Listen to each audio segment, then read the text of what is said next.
All right, ritual basics. First thing I want to talk about is the difference between ceremonial magic and everyday magic. Everyday magic can be anything and everything. We've talked about that, the magic from the mundane. It can totally be just whispering your spell over the chicken soup you're making for someone who's sick. It could be just touching your car and reaffirming your ward. Magic can happen anywhere. The everyday magic is what we are learning to incorporate with this class. But there is also ceremonial magic, and that happens when we gather as a tribe or a coven or a circle. And that ceremonial magic is very important. Those are the rites of passages as humans. Those are the times where we mark the turning of the wheel. Those are the times where we gather and we create that cultural norm. And this is super important because the culture that we create for our circle, and literally we are creating the culture, is that which are the ties that bind us all together. Those are the unification pieces. So I don't want us to discount ceremonial magic. I also don't want that to be the focus of everything we learn, but I think it is foundational so that we know how to do these ceremonial pieces when called. So the first piece for ceremonial magic is ensuring your energetic architecture.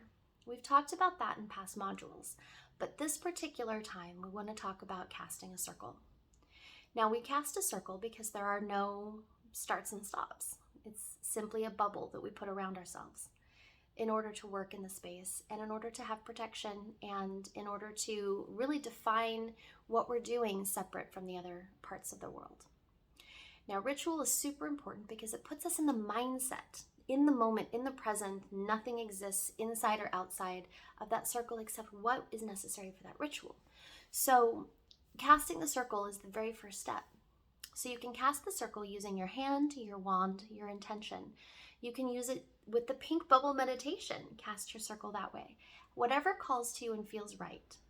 But during ceremonial magic, it is most helpful for others if you walk the circle. So when you see us do our ceremonial magic, I'm going to encourage us to walk our circle. And you can throw out a defensive perimeter of black salt if you're getting ready to do some heavy duty ritual work, or you can just simply take your wand or your hand and draw that circle. But walk the boundary of your circle. Set the intent. I like to do that with sage, cleansing the space. The sage hand always on the inside of the circle because we're cleansing that place and defining the boundary. Then as we walk that circle, walking widdershins, so we're going to be going counterclockwise to cleanse. And then take our crystal bowl, our Tibetan bowl, our song, or Palo Santo, however we want to bless that space. And then walk the circle again, clockwise, or diaso. What this does is it helps us to not only define the boundary, cleanse the space, but also bless the energies. Then we call the quarters.